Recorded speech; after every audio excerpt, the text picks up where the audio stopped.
Hello everyone friends, आज की इस वीडियो में मैं सोशल रिसर्च जो कि सोशियोलॉजी का एक हिस्सा है उसका एक टॉपिक डिस्कस करने जा रहा हूं जो कि है टूल्स ऑफ डाटा कलेक्शन। मेरे दोस्तों, इससे पहले मैंने सोशियोलॉजी की बहुत सारी वीडियोस बनाई हैं। लास्ट में सोशल रिसर्च को शुरू किया था जिसमें हम लोगों ने सोशल रिसर्च होती क्या है, उसकी मीनिंग, उसकी डेफिनेशन, उसके स्टेप्स क्या क्या होते हैं, ये डिस्कस किए थे। और साथ में ही मैंने आपको बताया था कि क्वेश्चनियर एंड इंटरव्यू, इन दोनों जो टूल्स है डाटा कलेक्शन के, इनको डिटेल में मैंने डिस्कस किया था। तो अगर अभी तक आपने वो वीडियोस नहीं देखी हैं तो प्लीज़ जाइए उन वीडियोस को ज़रूर देखिए। और आज की इस वीडियो में मैं डिस्कस करूँगा टूल्स ऑफ डाटा कलेक्शन का क्वेश्चन। अगर आपको टूल्स ऑफ डाटा कलेक्शन का क्वेश्चन आता है पेपर में तो आप कैसे करोगे, आप किस तरह अटेम्प्ट करोगे, क्योंकि टूल्स बहुत सारे हैं डाटा कलेक्शन के। मैं आपको अच्छे से बताऊंगा कि उसमें आपको क्या क्या लिखना पड़ेगा। तो सबसे पहले हम इंट्रोडक्शन से शुरू करते हैं। इंट्रोडक्शन से हम टॉपिक की शुरुआत करते हैं। मेरे दोस्तों, वीडियो अच्छी लगती होगी आपको हमारी तो लाइक ज़रूर करें। आपके एक लाइक से हमें बहुत मोटिवेशन मिलती है और हम और वीडियोस बनाएं, ये हमें ऐसा मोटिवेट हम होते हैं। तो प्लीज़ लाइक माई वीडियोस। अगर चैनल को सब्सक्राइब नहीं किया है तो चैनल सब्सक्राइब जरूर करें। मैं इस चैनल में लॉ के रिगार्डिंग, सोशियोलॉजी के रिगार्डिंग वीडियोस बनाता हूँ। आने वाले टाइम पे हम लोग पॉलिटिकल साइंस या और भी सब्जेक्ट्स के रिगार्डिंग वीडियोस बनाना शुरू करेंगे। तो मेरे दोस्तों, अगर मैं इंट्रोडक्शन की बात करूं, तो हम सभी को पता है सोशल रिसर्च का मतलब होता है रिसर्च और to find out something again and again with respect to society. जब सोसाइटी में कुछ चीज़ों का अध्ययन किया जाता है बार बार इस उद्देश्य से कि हम कुछ नई चीज़ का, हमें कोई नई चीज़ मिल सके, तो उसको हम क्या बोलते हैं, सोशल रिसर्च बोलते हैं। सोशल रिसर्च का मेनली जो कनेक्शन है वो सोसाइटी के साथ है, क्योंकि ये सोसाइटी में की जाती है। आप सोशल रिसर्च क्या होती है, इससे आप शुरुआत अपनी इंट्रोडक्शन की कर सकते हो। अब जो सोशल रिसर्च है उसके बहुत सारे स्टेप्स होते हैं। सोशल रिसर्च करने के लिए हमें पहले प्रॉब्लम स्पेसिफाई करनी पड़ती है जिसके ऊपर हमने रिसर्च करनी है, फिर हमें लिटरेचर रिव्यू करना पड़ता है। ये सारे स्टेप मैंने अपने जो स्टेप्स ऑफ सोशल रिसर्च है उस वीडियो में बताए हैं आपको। बहुत सारे स्टेप्स हैं और उसमें से एक स्टेप है कि डाटा कलेक्शन। कौन सा स्टेप है? Data collection. जब तक डाटा हमारे पास नहीं होगा हम रिसर्च नहीं कर सकते। आपको पता है आपने रिसर्च क्या करनी है, आपने बुक्स और लिटरेचर का रिव्यू भी कर लिया, आपने अपनी रिसर्च के ऑब्जेक्टिव्स भी देख लिए, आपने हाइपोथेसिस भी बना लिया, आपने सब कुछ कर लिया, सारे स्टेप्स फॉलो कर लिए। अब रिसर्च का काम शुरू होगा आपका। आपको अब रिसर्च करनी पड़ेगी, लेकिन उससे पहले मेन स्टेप आएगा कि आप डाटा कलेक्ट करो। जब तक आपके पास डाटा नहीं होगा आप रिसर्च किसकी करोगे? पहले डाटा कलेक्ट करोगे फिर तो ही रिसर्च होगी। तो data collection is one of the step amongst the different steps of social research, and this step of data collection is very important in the research. After this data collection actual research take place. A researcher start to do research actually after this step only. And if I talk about data means, data का मतलब क्या होता है? Data means raw material used by researcher, raw material used by researcher in his research.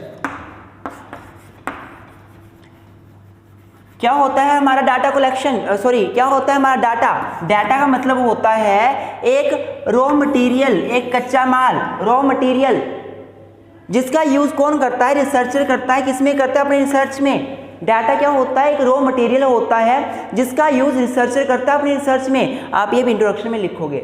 उसके बाद आप introduction में लिखोगे data can be primary and data can be secondary. Data primary भी हो सकता है, डाटा सेकेंडरी भी हो सकता है। डाटा जो है वो प्राथमिक या द्वितीयक किसी तरह का हो सकता है। Primary data means first hand data, and secondary data means second hand data. ये सारी बातें इंट्रोडक्शन में आप लिखोगे। फिर आप लिखोगे मेरे दोस्तों कि regarding primary data and secondary data there are various tools. With respect to primary data, tools are different, and for collecting the secondary data, tools are different. And in this topic in this question we will discuss the tools which are of primary data and are of secondary data। तो आप ऐसे करके सारा introduction में लिख सकते हो। अगर मान लो क्वेश्चन में आपको अलग से मीनिंग ऑफ डाटा पूछा हुआ है, meaning of primary secondary data पूछा हुआ है, तो आप यहाँ पे इंट्रोडक्शन के बाद मीनिंग भी लिखोगे, meaning of primary data, meaning of secondary. पर अगर सिंपल क्वेश्चन है आपके पास कि टूल्स ऑफ डाटा कलेक्शन क्या है, तो जितनी भी चीज़ें हैं वो सारी आप इंट्रोडक्शन में लिख सकते हो। रिसर्च से शुरू कर दो, डाटा क्या होता है, डाटा के टाइप्स क्या होते हैं, और क्या प्राइमरी डाटा क्या सेकेंडरी, आप सारा इसमें इंट्रोडक्शन में ले सकते हो। अब क्वेश्चन शुरू होता है टूल्स ऑफ डाटा कलेक्शन। तो मेरे दोस्तों टूल्स ऑफ डाटा कलेक्शन में आप डायग्राम बना सकते हो।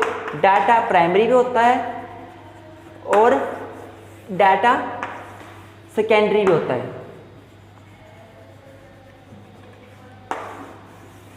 तो अगर मैं प्राइमरी डाटा की बात करूं तो प्राइमरी डाटा के जो टूल्स हैं डाटा कलेक्शन करने के, प्राइमरी डाटा कैसे हम कलेक्ट कर सकते हैं मेरे दोस्तों, तो प्राइमरी डाटा हम कलेक्ट कर सकते हैं इंटरव्यू से।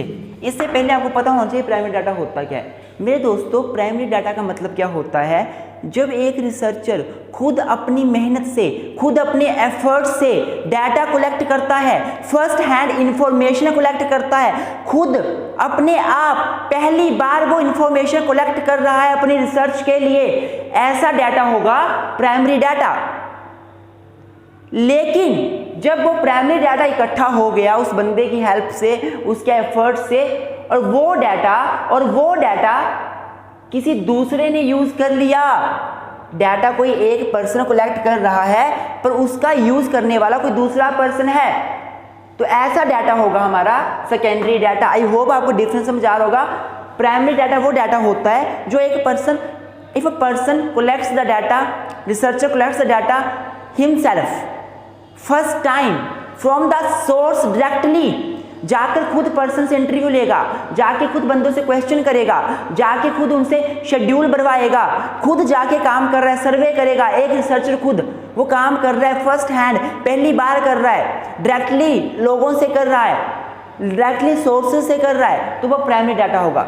लेकिन जब उसके द्वारा जो डाटा कलेक्ट किया है प्राइमरी, वो डाटा कोई दूसरा बंदा मांग लेता है और दूसरा बंदा अपनी रिसर्च में यूज करता है, तो दूसरे पर्सन के लिए वो डाटा सेकेंडरी डाटा होगा। मतलब सेकेंडरी डाटा का मतलब क्या हुआ कि जो डाटा पर्सन ने खुद कलेक्ट नहीं किया है, जो डाटा डायरेक्टली सोर्स से कलेक्ट नहीं हुआ है, जो डाटा किसी पर्सन से कलेक्ट हुआ है। इस पर्सन ने डायरेक्टली सोर्स से कलेक्ट किया था ना, जाके खुद इंटरव्यूज लिए, डाटा इकट्ठा कर लिया अपना।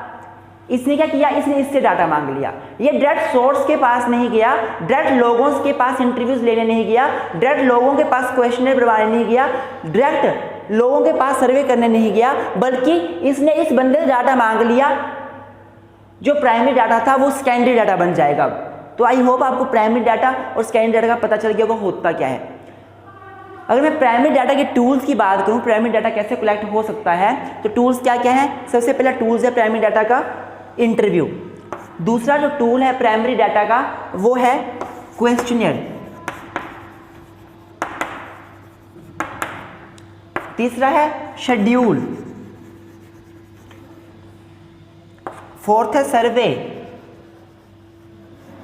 इंटरव्यू, क्वेश्चनियर, शेड्यूल, सर्वे, इसके अलावा एक्सपेरिमेंट, नहीं, लीव इट,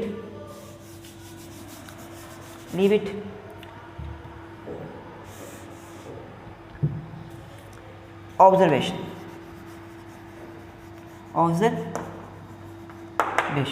अगर मैं प्राइमरी डाटा की बात करूं तो प्राइमरी डाटा के टूल्स कौन से कलेक्शन करने के, tools of primary data collection कौन से टूल्स है, interview, questionnaire, schedule, survey and observation. अगर मैं सेकेंडरी डाटा का बात करूं तो सेकेंडरी डाटा के टूल्स जो हैं वो अलग अलग होते हैं मेरे दोस्तों। सेकेंडरी डाटा पब्लिश भी हो सकता है, अनपब्लिश भी हो सकता है। फॉर एग्जांपल मैंने कोई डाटा कलेक्ट किया और मैंने उसको पब्लिश कर दिया। पब्लिश का मतलब क्या होता है, किसी वेबसाइट में डाल दिया, गवर्नमेंट को दे दिया, गवर्नमेंट ने अपनी वेबसाइट में डाल दिया, या उस डाटे को लोगों तक पहुंचा दिया किसी बुक्स में पब्लिश कर कर, ये तो होता है पब्लिश डाटा। और अनपब्लिश, मैंने कोई डाटा कलेक्ट किया, मैंने कोई डाटा कलेक्ट करके अपनी डायरी में लिखा और वो डायरी मेरे पास ही पड़ी है, पब्लिश नहीं हुई है, तो सेकेंडरी डाटा पब्लिश भी हो सकता है, अनपब्लिश भी हो सकता है। इसके रिगार्डिंग हम आगे बात करेंगे जब सेकेंडरी डाटा पे आएंगे, इसके टूल्स के ऊपर। जनरली आप समझ लो लाइब्रेरी, लाइब्रेरी सबसे बड़ा सोर्स है सेकेंडरी डाटा का को कलेक्ट करने का। आप लाइब्रेरी में जाते हो, वहाँ पे बुक्स पढ़ी होती है, बुक्स में जो डाटा होता है वो पहले से किसी ने लिखा होता है, आप जाके उस डाटे को उठाकर अपनी रिसर्च में काम करते हो। फॉर एग्जाम्पल, अगर एक पर्सन रिसर्च कर रहा है सोसाइटी में, सोशल रिसर्च कर रहा है, क्या रिसर्च कर रहा है कि सोसाइटी में डोमेस्टिक वायलेंस के कारण बच्चों के ऊपर क्या प्रभाव पड़ता है, और जाकर वो लाइब्रेरी में जाता है, वहाँ पे जर्नल्स देखता है, बुक्स देखता है, जो पहले से काम हुआ उसके ऊपर वो नज़र मारता है कि पहले लोगों ने क्या काम किया है। तो ये जो उसका सारा काम करना होगा, ये सेकेंडरी डाटा हुआ है, ये सेकेंडरी डाटा है, क्योंकि वो खुद जाके लोगों से इंटरव्यूज नहीं ले रहा, खुद जाके वो ऑब्जर्वेशन लोगों को नहीं कर रहा, वो बस जिन्होंने अपना डाटा दिया था लाइब्रेरी में रखा हुआ है उसको जाकर देख रहा है। तो लाइब्रेरी बहुत इंपॉर्टेंट सोर्स है, सेकेंडरी डाटा का बहुत इंपॉर्टेंट टूल है। दूसरा है बुक्स, तीसरा है journals, library journals, newspapers, magazine,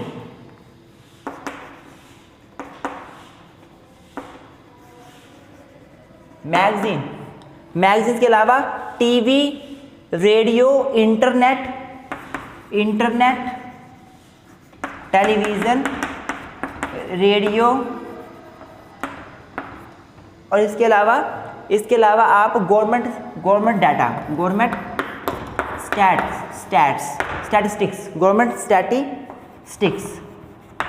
मेरे दोस्तों, ये सारा जो मैंने आपको बताया ये टूल्स हैं सेकेंडरी डाटा के, और ये टूल्स हैं प्राइमरी डाटा के। फटाफट इनको डिस्कस करते हैं। वैसे मैंने अपनी ऑलरेडी बनाई हुई वीडियोस में इंटरव्यू को, क्वेश्चनर को बहुत डिटेल में बताया है। आज मैं इतनी डिटेल में नहीं बताऊंगा, ये पूरा क्वेश्चन मैंने कवर करना है। अगर आपको डिटेल में देखना है इंटरव्यू और क्वेश्चनर के बारे में तो प्लीज़ मेरी दूसरी वीडियोस में देखें जो मैंने डिटेल में बनाई हैं। आज मैं फटाफट इसको कवर करूंगा। पेपर में अगर tools of data collection question आता है तो आप कैसे अटेम्प्ट करोगे उसके रिगार्डिंग ये वीडियो है। तो आइए शुरू करते हैं एक सबसे पहले इंटरव्यू के साथ। आई होप आपको ये समझ आ गया होगा इतना तक कि इंट्रोडक्शन में आप क्या लिखोगे, डाटा का meaning, primary data, secondary data का मीनिंग, उसके अलावा प्राइमरी डाटा के टूल्स, सेकेंडरी डाटा के टूल्स, आपको ये समझ आ गए होंगे। इंटरव्यू होता, ये सारे जो है इंटरव्यू, क्वेश्चनर, शेड्यूल, सर्वे, ऑब्जर्वेशन, प्राइमरी डाटा के टूल्स हैं, क्योंकि इन सभी के माध्यम से डायरेक्टली डाटा कलेक्ट होता है। और मैं रिसर्च कर रहा हूँ तो जाकर मैं डायरेक्ट इंटरव्यू ले रहा हूँ तो प्राइमरी डाटा है। मैं सर्वे कर रहा हूँ, लोगों को जाके डायरेक्टली ऑब्जर्व कर रहा हूँ, प्राइमरी डाटा है। मैं रिसर्च कर रहा हूँ, जाके सर्वे खुद कर रहा हूँ डायरेक्टली लोगों से, तो प्राइमरी डाटा है। मैं क्वेश्चनर लोगों से डायरेक्टली भरवा रहा हूँ, प्राइमरी डाटा है। तो ये क्या है हमारा प्राइमरी डाटा। और सेकेंडरी डाटा के टूल्स क्या होते हैं, लाइब्रेरी, बुक्स, इसमें डाटा पहले से बना पड़ा है, हमने बस यूज़ करना है जाकर। तो ये सेकेंडरी डाटा के टूल्स हैं। तो आइए शुरू करते हैं एक एक करके, सबसे पहले इंटरव्यू के साथ। तो मेरे दोस्तों, अगर मैं इंटरव्यू की बात करूँ, मैं सबसे पहले tools of data collection, primary tools की बात कर रहा हूँ मैं, प्राइमरी टूल्स की बात कर रहा हूँ मैं कि प्राइमरी डाटा कलेक्शन के टूल्स क्या हैं। Primary tools of data collection, tools of primary data collection, rather tools of primary data collection पढ़ने लगे हैं। Tools of primary data collection हम लोग करने लगे हैं। तो पीछे डायग्राम में मैंने आपको बताया बहुत सारे टूल्स हैं, उसमें पहला टूल्स है इंटरव्यू।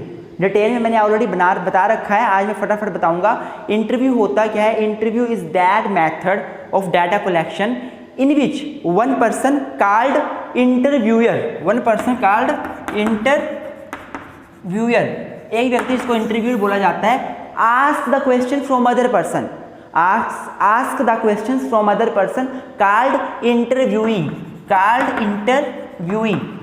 क्या होता है हमारा, क्या होता है हमारा इंटरव्यू। इंटरव्यू एक ऐसा मेथड है जिसमें एक बंदा जो इसे इंटरव्यूअर बोला जाता है, वो दूसरे बंदे से जिसको इंटरव्यूई बोला जाता है उससे कुछ क्वेश्चंस पूछता है और वो डाटा कलेक्ट करता है। इंटरव्यू की बात की जाती है तो ये स्ट्रक्चर भी हो सकता है, अनस्ट्रक्चर्ड भी हो सकता है। स्ट्रक्चर का मतलब क्या होता है कि जब एक बंदा जो इंटरव्यू लेने वाला है वो प्रॉपर क्वेश्चंस तैयार कर जाता है, if he prepares a proper set of questions and ask those questions only, do not go out of these questions, वो वही क्वेश्चंस पूछता है, उससे बाहर नहीं जाता, तो वो होता है हमारा स्ट्रक्चर्ड इंटरव्यू। लेकिन इंटरव्यू अनस्ट्रक्चर्ड भी हो सकता है, जिसमें एक व्यक्ति जाकर जो क्वेश्चन पूछता है उसके बाद दूसरा कोई और क्वेश्चन पूछता है और क्वेश्चंस बदलते रहते हैं। कैसे बदलते हैं, according to the answer of interviewee. For example मैं आपको बताता हूँ, मैं किसी से इंटरव्यू ले रहा हूँ, व्हाट इज़ योर नेम, उसने बोला माई नेम इज़ कोई भी नाम ABCD व्हाटसोएवर, फिर मैं उससे पूछ लूँगा कि आपका ये नाम क्यों रखा गया, इस नाम का मतलब क्या होता है। अगर उससे मैंने पूछा कि आप क्या बनना चाहते हो, उसने कुछ बोल दिया कि मैं लाइफ में ये बनना चाहता हूँ, फिर मैं दूसरा क्वेश्चन पूछूंगा कि आप लाइफ में ये क्यों बनना चाहते हो, आप ये क्यों नहीं बनना चाहते। मतलब मेरा बोलने का कि अनस्ट्रक्चर्ड में क्या होता है, कोई प्रॉपर पहले से सेट ऑफ क्वेश्चन तैयार नहीं होते, उसी टाइम जाकर क्वेश्चन पूछे जाते हैं और क्वेश्चन मैक्सिमम इंटरव्यूई के आंसर के ऊपर डिपेंड करते हैं। लेकिन जो स्ट्रक्चर है, जो फॉर्मल है, उसमें पहले से सेट ऑफ क्वेश्चंस तैयार होते हैं और उससे बाहर कोई बंदा नहीं जाता, उन्हीं क्वेश्चंस को पूछता है। तो इंटरव्यू मेथड आपको समझ आ गया होगा। अगर मैं इसके एडवांटेज की बात करूं तो ये मेथड जो होता है ये एक्यूरेट डाटा प्रोवाइड करने में हेल्प करता है, एडिशनल इन्फॉर्मेशन देने में हेल्प करता है। पर अगर मैं डिसएडवांटेज की बात करूं तो डिसएडवांटेज में आप लिख सकते हो ये मेथड बहुत कॉस्टली है, ये मेथड बिल्कुल भी सुइटेबल नहीं है when the population is very large, बहुत ज़्यादा लोग हैं संख्या में, तो ये मेथड सुइटेबल नहीं है। मेरे दोस्तों, मैं फिर से बोल रहा हूँ, इसके ऊपर मैंने बहुत अच्छी वाली वीडियो बनाई है, अच्छे से सब कुछ एक्सप्लेन किया है अपनी उस कंप्लीट वीडियो में। प्लीज़ अगर आपको इसके बारे में अच्छे से जानना है, क्योंकि अलग से भी क्वेश्चन आ सकता है पेपर में इंटरव्यू के बारे में, तो आप वहाँ जाकर मेरी वीडियो जरूर देखें। अब दूसरा टूल डिस्कस करते हैं। आई होप आपको पहला टूल समझ आ गया होगा इंटरव्यू का, आपने पेपर में इतना ही लिखना है, दैट वुड बी इनफ। अगर आप एडवांटेज डिसएडवांटेज एक एक दो पॉइंट में लिख के आ जाते हो, दैट वुड बी इनफ। दूसरा टूल क्वेश्चनियर।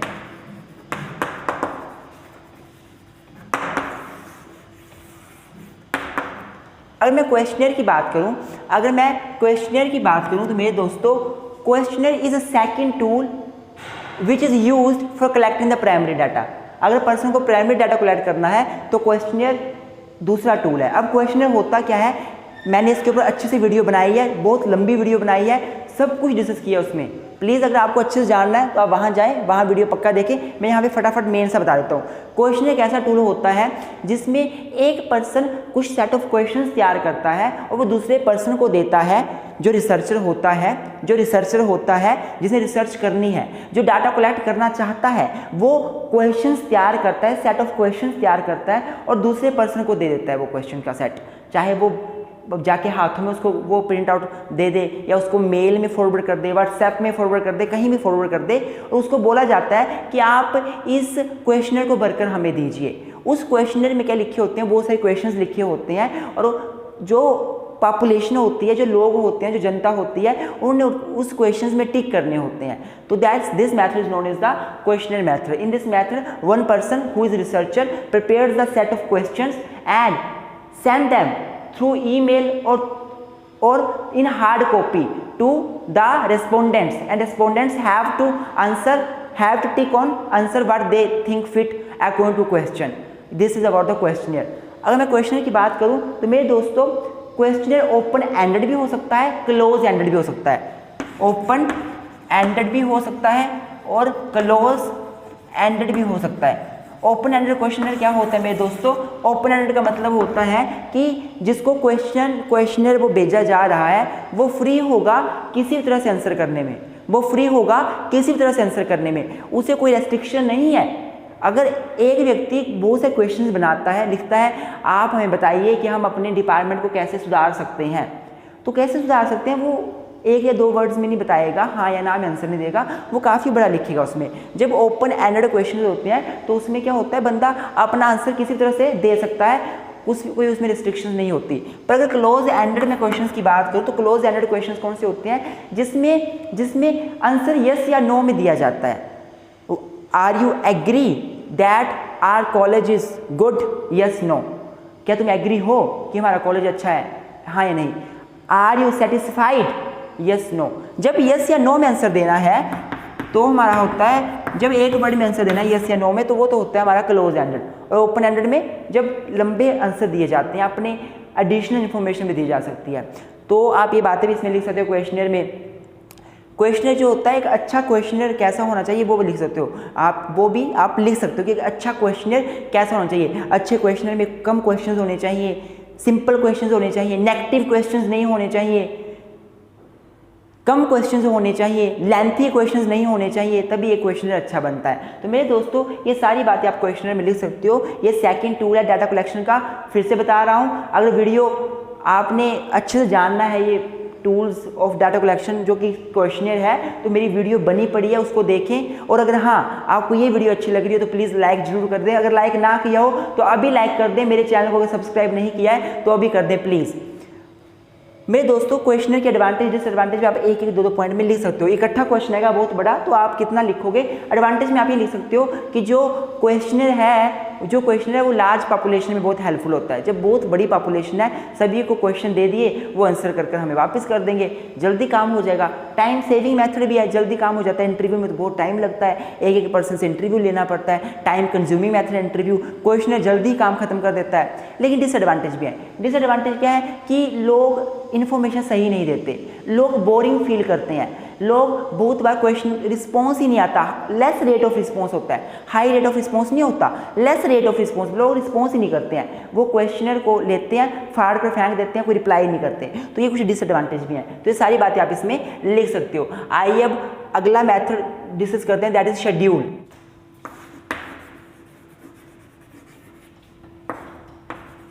अब मैं तीसरे टूल की बात करूं प्राइमरी डाटा को कलेक्ट करने के, तो वो है शेड्यूल। शेड्यूल में क्या होता है मेरे दोस्तों, ये भी क्वेश्चनर की भांति ही होता है, ये भी क्वेश्चनर की भांति। This method is also like that of questionnaire. लेकिन डिफरेंस क्या होता है मेरे दोस्तों कि क्वेश्चनर में क्या होता था, रिसर्चर लोगों को क्वेश्चनर दे देता था और लोग उसको क्वेश्चनर को भरकर वापस रिसर्चर को देते थे। शेड्यूल में क्या होता है, द क्वेश्चन तो वहाँ पे भी होते हैं, लेकिन जो इन्यूमरेटर होता है, जो रिसर्चर होता है, वो खुद जाके वहाँ पे काम करता है। वो जाके बोलेगा, हाँ जी, घर में जाएगा, बोलेगा, हाँ जी मेरा पहला क्वेश्चन ये आपसे कि क्या आप हमारे इस प्रोडक्ट से सेटिस्फाई हैं? आप हाँ या ना में जवाब दीजिए। और लोग जो पॉपुलेशन होगी वो हाँ बोलेगा तो हाँ में टिक करेगा, अगर ना बोलेगा तो ना में टिक करेगा। मतलब शेड्यूल में क्या होता है, जो रिसर्चर है, इन्यूमरेटर है, डाटा कलेक्टर है, वो खुद जाएगा, उनको क्वेश्चन करेगा, वहीं जाके टिक करेगा साथ में। क्वेश्चनर में क्या होता था, क्वेश्चन दे दिए जाते थे, वो रिप्लाई करते थे और वापस आते थे। तो ये दोनों में डिफरेंस है। शेड्यूल मेथड बहुत हेल्पफुल माना जाता है मेरे दोस्तों, शेड्यूल मेथड बहुत हेल्पफुल माना जाता है मेरे दोस्तों।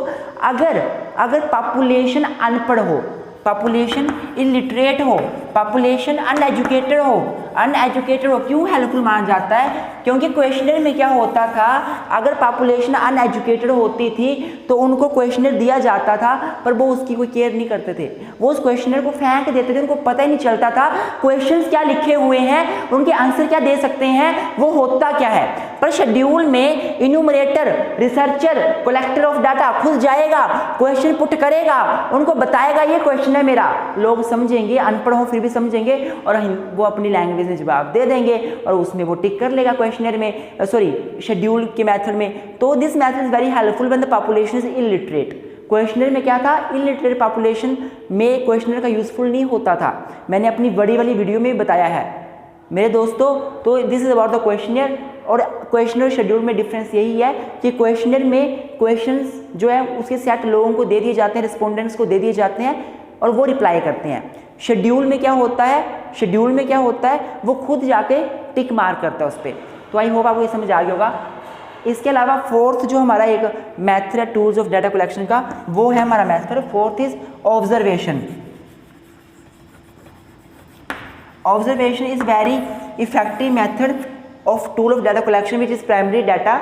ऑब्जर्वेशन में क्या होता है, one researcher who is to collect the data, who has to collect data, who is collecting the data, जो कलेक्ट कर रहा है डाटे को, he go and observe the things, he go and observe the peoples and then collect the data. वो observe करके data collect करता है। फॉर एग्जाम्पल, बहुत सारे बच्चे खेल रहे हैं, उसमें कुछ बच्चे ऐसे हैं जिनके घरों में रोज़ लड़ाइयाँ होती हैं, पेरेंट्स लड़ते हैं, और रिसर्चर जानना चाहता है कि पेरेंट्स जब लड़ते हैं, डोमेस्टिक वायलेंस होता है, तो बच्चों की हेल्थ पे क्या इफेक्ट पड़ता है। तो वो बच्चों को ऑब्जर्व कर रहा है, वो देखेगा कि ये बच्चा लड़ने वाले घर से है और ये बच्चा कैसे सुस्त सा खड़ा है या ये खुश खड़ा है, या ऐसे कोई फर्क नहीं पड़ता, वो देखेगा, उसको नोट करेगा। ऑब्जर्व करने का मतलब होता है चीज़ों को ऑब्जर्व करना, चीज़ों को देखना, अंडरस्टैंड करने की कोशिश करना।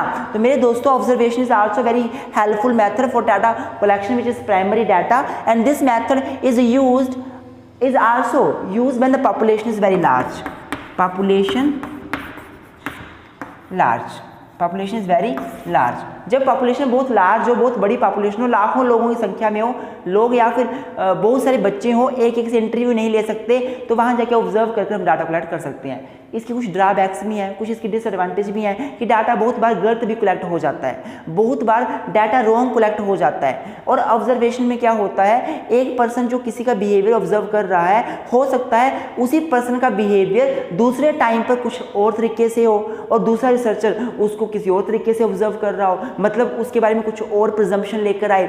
एक व्यक्ति ने किसी बच्चे को बहुत अग्रेसिव मान लिया अपनी ऑब्जर्वेशन में, दूसरे व्यक्ति ने क्या पता उसी बच्चे को बड़ा इनोसेंट माना हो, लेस एग्रेसिव माना हो, क्योंकि बिहेवियर तो चेंज होता रहता है time to time, situation to situation और कंडीशन टू कंडीशन। तो ऑब्जर्वेशन मैथड की ड्रॉबैक्स भी बहुत सारी देखने को मिली हैं। तो ये आई होप आपको सारे डाटा के टूल्स हैं वो समझ आ रहे होंगे। अगर आपके पास कोई भी बुक्स पढ़ी हो, आपके पास नोट्स पढ़े हो, आप उसमें जाइए, उनमें देखिए, आपको ये सारी बातें समझ आएंगी जो मैं बता रहा हूँ। अगर फिर भी आपको समझ नहीं आती है, आप मुझसे नोट्स की डिमांड कर सकते हैं, मैं आपको नोट्स प्रोवाइड करवा दूंगा। तो मेरे दोस्तों अब अगला मैथड डिस्कस करते हैं, दैट इज सर्वे।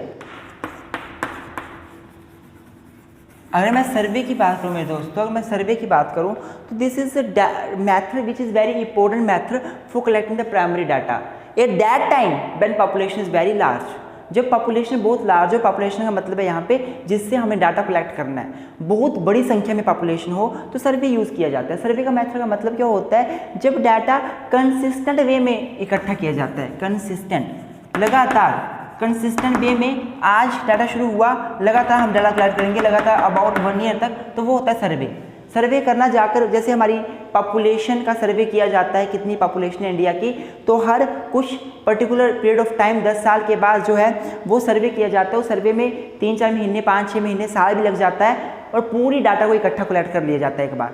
तो सर्वे में क्या होता है, कंसिस्टेंट वे में डाटा कलेक्ट करते हैं। आज डाटा कलेक्ट करना शुरू कर दिया, लगातार डाटा कलेक्ट करेंगे, बीच में रुकेंगे नहीं और डाटा कलेक्ट करके छोड़ेंगे, that is survey. And this method is also very helpful when population is very large, when population is very large, also when population is illiterate. This method is also time saving. अगर आप interviews लो सभी लोगों के, that would not be time saving method. इस पूरे India के लोगों के इंटरव्यूज लेने लग पड़ो, पूरी उम्र बीत जाएगी रिसर्चर की, पर सर्वे में कुछ टाइम लगेगा। डायरेक्ट सर्वे कर लो पूरे लोगों का, that is another method of data collection. I hope आपको tools of primary data collection समझ आ गए होंगे। अब डिस्कस करते हैं कि टूल्स क्या होते हैं सेकेंडरी डाटा को कलेक्ट करने के। तो मेरे दोस्तों अब अगर मैं सेकेंडरी डाटा के कलेक्शन के टूल्स की बात करूं तो मैंने आपको पहले ही बताया, पब्लिश्ड सोर्सेज भी होते हैं हमारे पास, अनपब्लिश्ड सोर्सेज भी होते हैं। सबसे पहले सेकेंडरी डाटा आपको समझ आ गया होगा।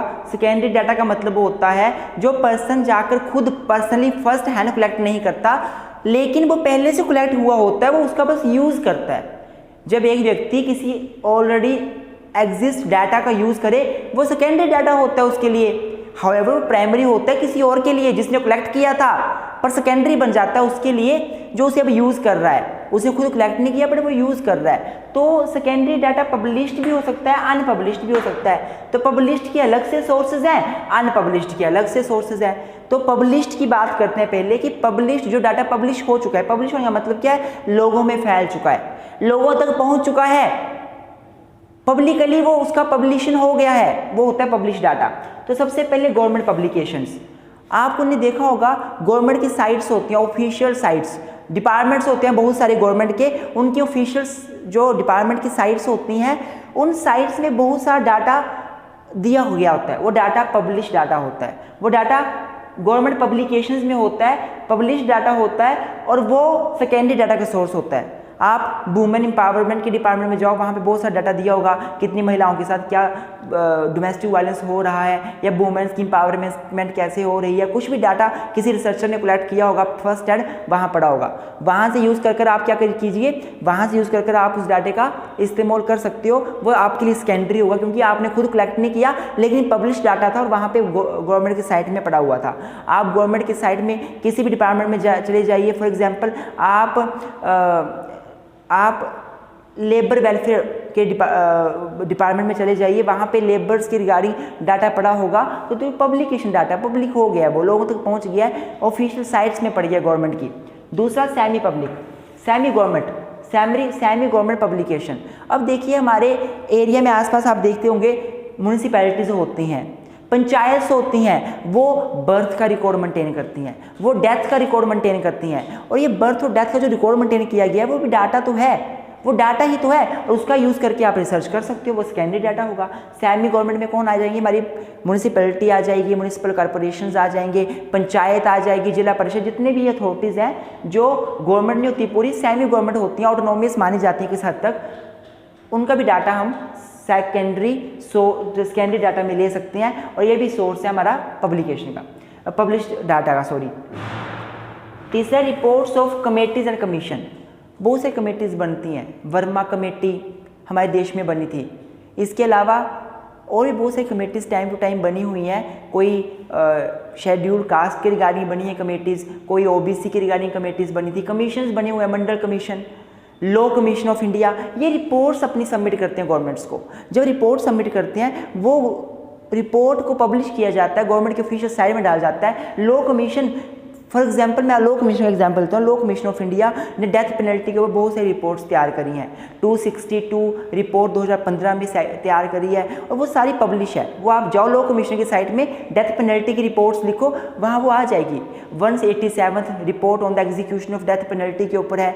तो जब कमीशन कोई रिपोर्ट तैयार करे या कमेटी कोई रिपोर्ट तैयार करे और वो पब्लिश हो जाए, किसी अपने ऑफिशियल साइट में डाल दी जाए, तो वो सेकेंडरी डाटा बन जाता है। और लोगों के लिए वैसे तो प्राइमरी था, प्राइमरी डाटा खुद अध्ययन किया था लोगों ने, पर वो सेकेंडरी डाटा बन जाता है और लोगों के लिए जो उसका भी यूज़ करेंगे।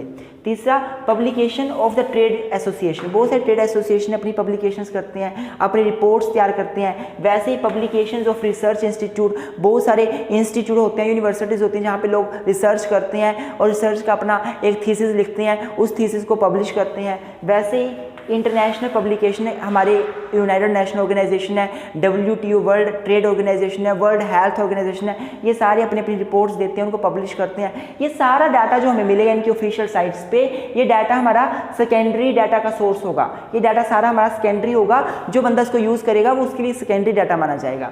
उसी तरह अगर मैं अनपब्लिश सोर्स की बात करूँ तो हमारी डायरीज़, हमारी ऑटोबायोग्राफी, हमारे लेटर्स, जिसको अभी तक पब्लिश नहीं किया है, लोगों तक नहीं पहुंचाया, अपन तक ही सीमित रखा है, वो होता है अनपब्लिश सोर्स। तो सेकेंडरी डाटा हमारा पब्लिश सोर्सेज से भी आता है, अनपब्लिश सोर्सेज भी आता है। तो मेरे दोस्तों, मैं आशा करूंगा आपको ये सारा कुछ समझ आया होगा। Tools of data collection, primary tools अलग हैं, सेकेंडरी टूल्स अलग है। प्राइमरी में इंटरव्यू, ऑब्जर्वेशन, क्वेश्चनियर, शेड्यूल, सर्वे, ये 5 मैथड आप लिख सकते हो। और सेकेंड डाटा में आप ये ऐसे डायग्राम जरूर बनाना, इससे अच्छा आंसर लिखता है। और बीच में आप इकट्ठा एक पैरा सा बना के लिख सकते हो। ये सारे जो डाटास के टूल्स हैं, ये सेकेंडरी डाटा के टूल्स हैं। आई होप आपको वीडियो अच्छी लगी हो। अगर वीडियो पसंद आए तो लाइक जरूर करें, मेरे चैनल को सब्सक्राइब करना ना भूलें। Thank you very much for keep supporting us. धन्यवाद।